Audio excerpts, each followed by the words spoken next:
ఇకపై మనల్ని ఎవరూ విడదీయలేరు.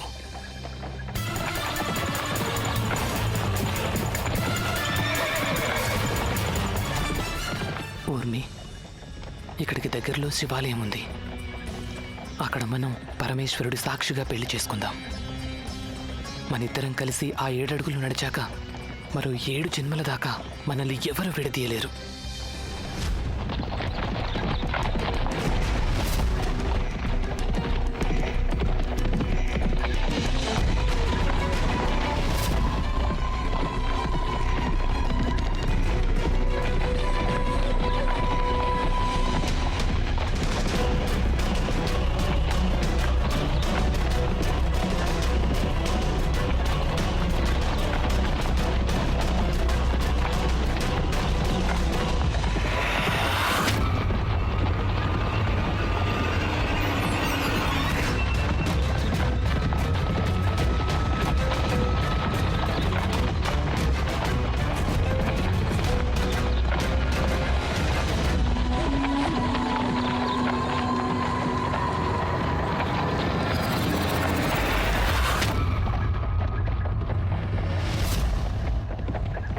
అరే, ఇంత వేగంగా ఎందుకు తోలుతున్నారు? ఏయ్, నెమ్మదిగా తోలు. అరే, వీడు ఎక్కడికి వెళ్ళాడు? దూకి. కార్తీక్, ఈ బగ్గి తలుపు తెరుచుకోవట్లేదు. ఎవరైనా కాపాడండి.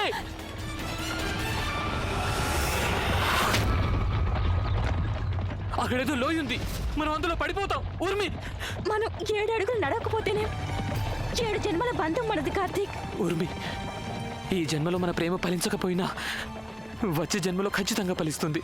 మాటివ్వు. మాటిస్తున్నాను.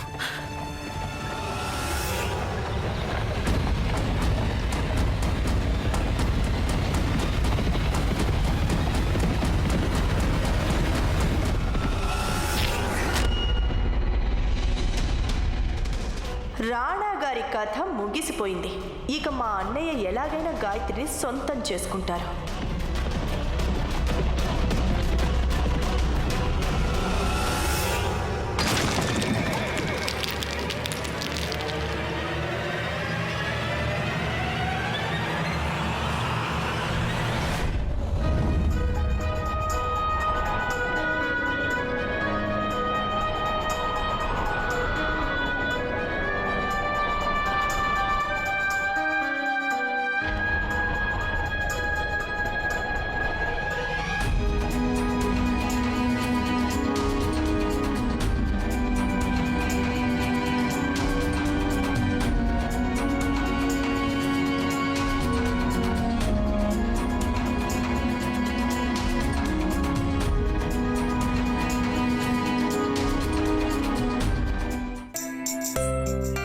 చూసొస్తాను.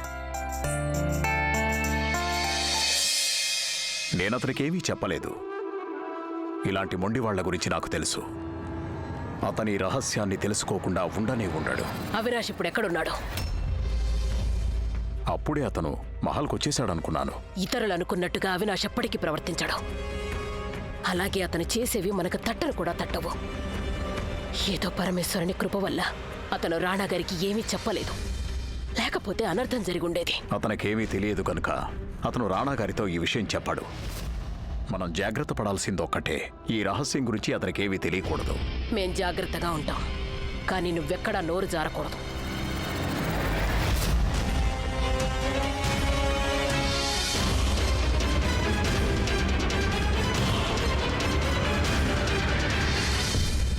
నువ్వు ఇది తీసుకుని వెంటనే వెళ్ళి. సర్దార్ అమ్ముడు పోయేవాడు కాదు. అలా అయ్యుంటే అవినాష్ నన్నెప్పుడూ కొనేసి ఉండేవాడు. ఇది డబ్బు సమస్య కాదు, డబ్బుకి అతీతమైంది.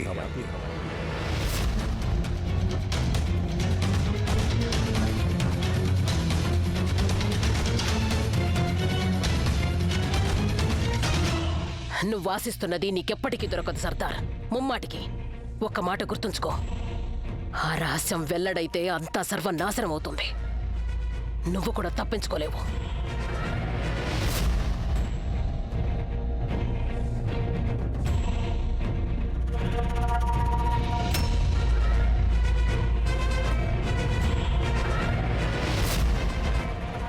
సరే అయితే ఇప్పుడు నేను వెళ్తున్నాను.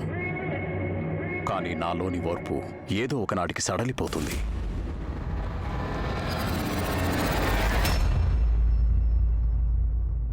మరణం నీకు తప్పదు, నాకు తప్పదు. కానీ ఈ పాప భారంతో పోవడం నాకు ఇష్టం లేదు. మనం ప్రాయశ్చిత్తం చేసుకునే సమయం వచ్చేసింది. వాస్తవాన్ని బయటపెట్టాలి. ఆ నిజాన్ని మనమే వెల్లడించాలి, వేరెవరో కాదు.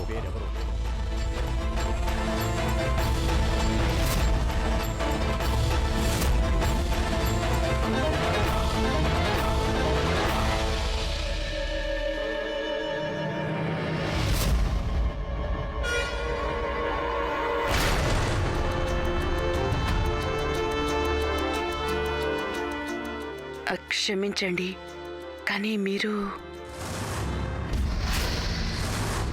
గాయత్రికి సర్దార్ నిజం చెప్పేస్తాడేమో. వీరు మమ్మల్ని కలవడానికి వచ్చారు గాయత్రి. పెదరాణా గారికి వీరు విశ్వాసపాత్రులు. వీరు పెదరాణా గారితో కలిసి ఆమీర్ కోట్ కోసం పలు యుద్ధాలు చేశారు. ఈవిడ ఆమీర్ కోట్ రాణి గాయత్రీదేవి,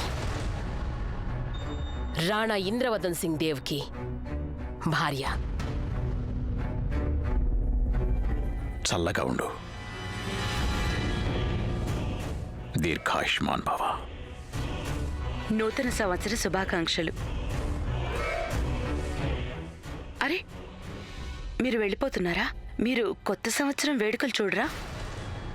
ఇలాంటివన్నీ రాజవంశీకులు చేసుకుంటారు, మాలాంటి వారు కాదు. మీరు కనీసం రాణాగారినైనా కలిసి వెళ్ళండి.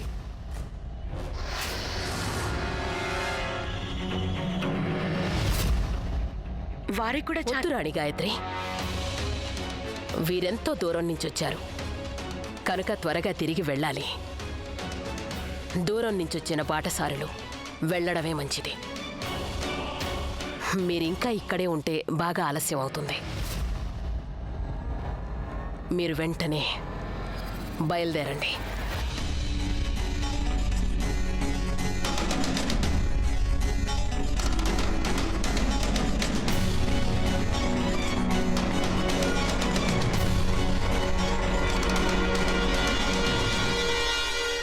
రాజమాత ప్రవర్తన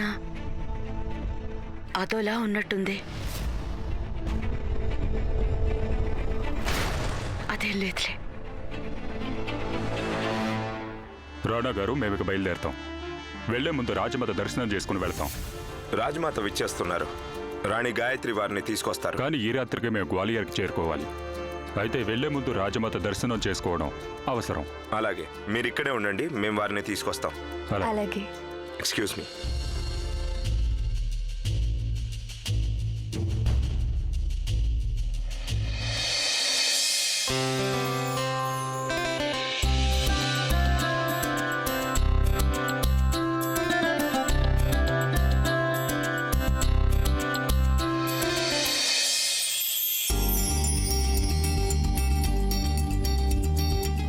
ఎక్కడున్నారు ఎంతసేపు?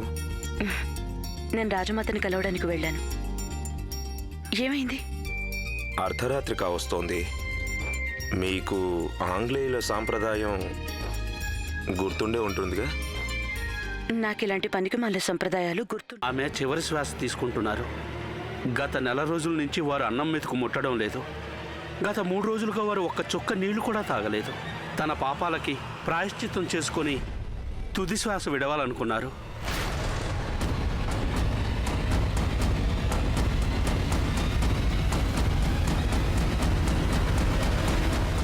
ఎవరు వారు? స్వయంగా మీరే చూడండి రాణా గారు.